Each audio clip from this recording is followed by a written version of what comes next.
Alright, what's up ladies and gentlemen? Tulino mkulu Mr. Mush, mkulu ugamba otya? Ndi studio gamba otya? Obulamu bugamba ki? Bulungi nnyo, kweyagala.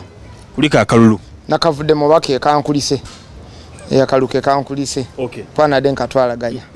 Tetukulabe nnyo mu campaign weene ekintu kitambuzo oti abantu okwesiga. Campaign eno mulimu abakikwata obibawulira scientific ne balooza campaign najitwa ku social media. Ate nga nze my social media following erimu abantu from all over the world bangi nnyo. So nandibadde mbaba obaterako byenkola ki byenkola eri. So since my place abadde na electoral area na parishes bidi, that is Kansanga parish ne Gaba parish, mbadde concentrating eri ku ground dala wansi nga njikola ntuka nju muntu ku muntu direct went. That's how I've been campaigning. So sichi blowinze nyeno wabweru nengeri abantu badde bakimayinga kibayingide mu mutima. Abantu bakuwaddako lulunga basinzira ku nsonga ki? Ensonga nyingi okubanga nakola research before nga sinesimbawo. Ekitundu mwembeera mwenkolera. So I did my research nemanya abantu balina problems ki, especially population y'abavubuka then abakyala. So kati we nagenda nga nfuna feedback okuva eri gye bali.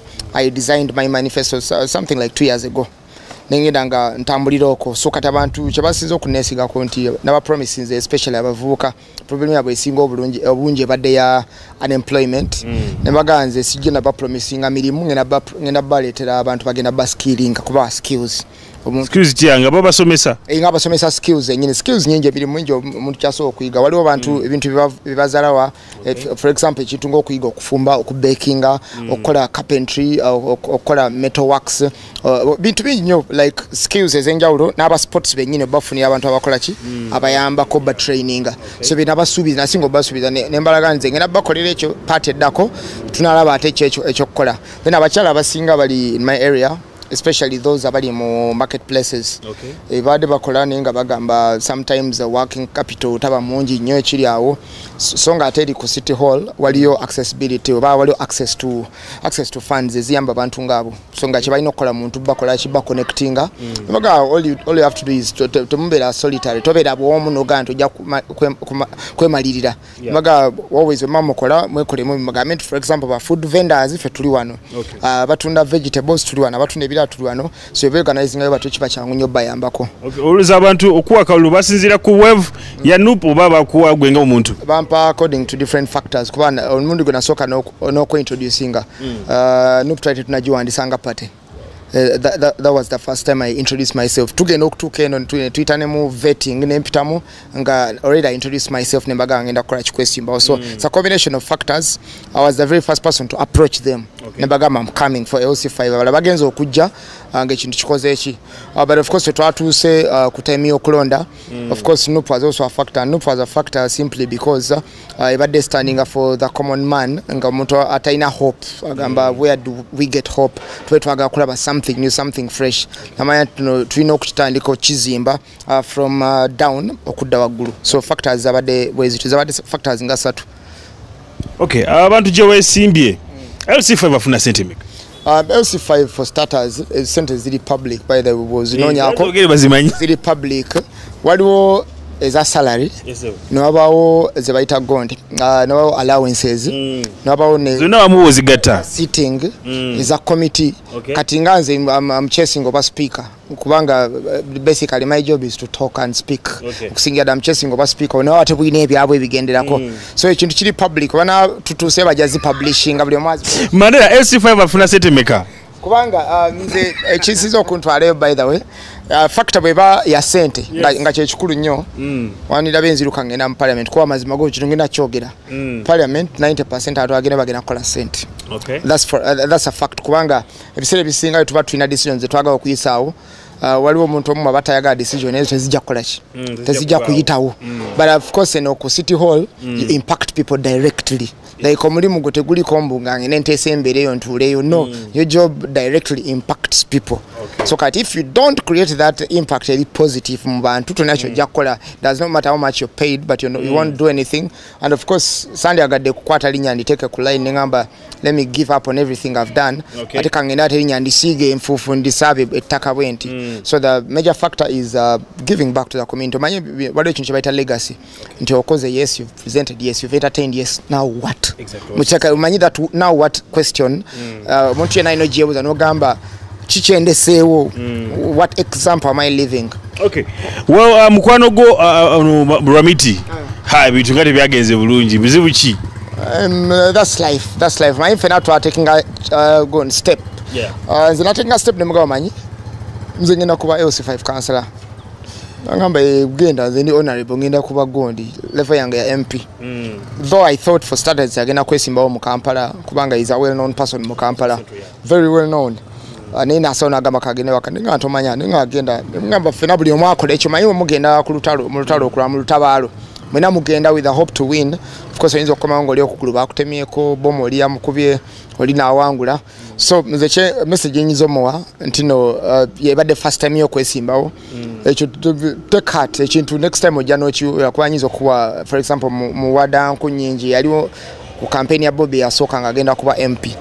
Yomu kubafuna obululu obutono. But of course, yaidinze myaka jesatu katwetogera ali mu parliament ya MP.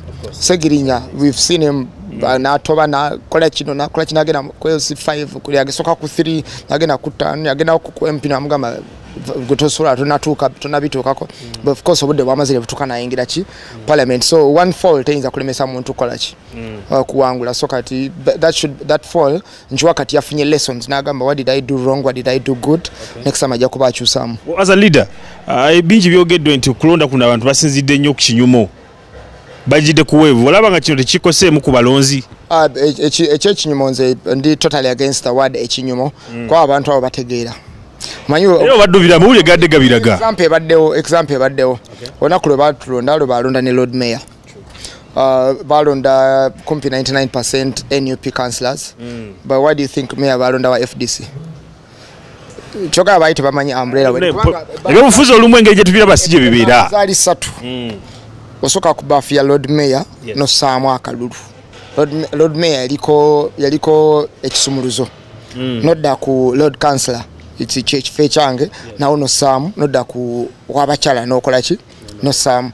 So kati bo bazenga bakikola atuka wali wa Lord Mayor abasinga obunjwe nabe especially nange niwe nalondedde wennyini nga atuka wali wa Lord Mayor gwe yatadeko yabadde n'ekisumuluzo naye singa kyade ekinyuma yandigabe na wano kankole ki kisumuzo naye kuba waddewo ekisumuzo ne mukuba obinya wadde wakuna waddewo basi bayadde wa 10 sijukira banja bazi waddewo enkumbi kisumulizo basi babe emipiira amasepiki bikopo byani byonna. So at the end of the day balabye embeera etambula jukira naffe okutulonda by the way twahita mu vetting ey'amaanyi okugamba nti kati gwayisemu ogenda okwata that umbrella. In fact competition esinga yasoka n'okufuna yali mu kufuna that card than wano wali navuganyizibwa nnyo swatu pull out nendaga nentekawo gundi ebintu eby'amaanyi okukola kyokufa okulaba nga njifuna. So kati tuyisemu process tetuze buzi by mistake. Ate n'abantu baba bagala communicating they communicate like that bagamba you know what we want a wholesale change, something totally new. Let's bring people on all levels. That's the voice of people speaking. Bagamba twagala kino this kind of administration katuchukue from down up to otuseri waggulu. Okay, as we end aba entertain okwenyigira mbyobufuzi kino tokiraba ng'ekyo bulabe eri omuntu oyo ababyenyigiddemu asobola okudda amabega javudde. First of all ebyobufuzi there are people abagamba politics is dirty. Politics is not dirty, it has never been dirty. Okay. It's the people sometimes ababeeramu abali dirty. Okitegera kwa politics itself ogezaako omunyonyola omuntu. Kiri the art of managing society and society is managed at all levels. I don't think anybody would be there nayagala society ereme kubeera managed. So kati omuntu yenna nawe nswa okugamba nti no bwe bwetwogera ka time eno you're a politician as well. Wezo kumbuza lwaki ompita politician. Bwogenda for example ku petrol station. Yes. Nogenda okugula amafuta bwogasanga yesterday gadde kusatu nogasanga ku 5. Do you complain or kirekawo? Of course, why is it like that? The moment you ask that question to wachigalinye you're already talking politics. That is society. Bwogenda okugula sukali nga wadde omanyi 13 notukano sanga sukali nga gambi wa mtwalo gumu. Do you just pay nogenda no eyongerayo? Must give a reason. Exactly. So politics is our everyday life. Ebintu bitambula bitya cost of living, standard of living, standard of the health, going the sector immediate data, education sector immediate data. So for kubera okuva entertainment world, we are like any other person. Mulimu, like for example, in Parliament nemu City Hall, waliwo abalimi, ba lawyers, abasomesa, basezi, bani abalimu owabuli chika. So kade entertainer, in fact entertainer over journalists, oberane added advantage. Kuba fe tuli bantu abantu. The job we do is for people. But the journalism, entertainment, my job has been to come up with something enticing abantu. The same applies to politics. Come up with something abantu kuchiku side yo. Abantu whatever that service benyini bajja kujja. Na entertainment whatever luyimba lungi bajja kujja yo. Ne show watakola content mulungi tebajja kulaba. So basically I'm in my area of expertise. Thank you so much. As a legend, lastly, sa abantu bano bampera advice kwa bali mu entertainment ate benyigira ku byobufuzi abantu nga Ronald Mayinja, Kathy Kusasira, Isma King Michael Big Eye, what is your advice? Because elections were there and we need to know step shade dakera or how are your predictions of their career? Ngenda ba chintu kimu ante bisere bisinga when you're talking mind what you're saying. Kwa chigamba choyogera kigenda ku becoming exactly omanyo olimi du creating olimi du tonzi whatever you say kigenda kuba part of your legacy ensio na yonna bolaba ngembere eriwe na yonna okay, what is the difference between supporting, what is the difference between getting paid, what is the difference between saying the truth? Okay, it does not hurt you okera ku machano sanga waliwo omuntu akoze kitunga kichamu yadde go wagira. Speak about it. All right. Speak about it. That is my biggest advice. Yes, about you know. Omuntu kambera ole kintu kinyiga abantu bonna tekinyiga abantu nti kinyigo na yamba de kala gune no kala gune kinyiga abantu in general like internet we yavuddeko internet yalonze wonto bona wagira kyo wagira ki yavuddeko oyinza okusanga oli nga livelihood yeri ku internet nga yabadde wagira omuntu yagijjeko ne yamukoseza. So my advice to you is whatever you say, making sure nti abantu bali bano the common man, the common person bebanji and bebasinga okubeera most important baterewo omubiri so career yabo girabo uti achekiddako bizibuzi munenga. One thing I know about careers zilimu amanyiga Katonda oyinza okubeera n'ogamba nti gundi kyeyakoze kino tajja kukola ki Katonda namugamba omanyi nze nkyamwagala kamwongereyo kino. So I can't predict that. Nekyo mbagamba nze njaga bayigiza since I've studied PR. And PR is what you say and what people think about you. Like brand chijibuntu wakulaba a characterizing atya work on the PR you do. Chobokola kenyo manya ati face yo bebagiraba bajja kuteeka mu angle bajja kutunyanga omuntu afayo omuntu yebuza amagezi o omuntu alina amagezi. As simple as that. Entertainment ojimaze mbanga chiso for how many years? Entertainment ndozo ba kitale kabanza na mu entertainment kuba zinatandika okubeera active in S1. Okay. Active in S1. So katuwe mbala emyaka sibala giri professional joka mbala giri ja amateur kusomero nga tukube meza ntukubaraga wali mu goni mu dining hall jonanji baliramu. I can count a total of something like 20 years. Thank you so much. See you next time. Peace.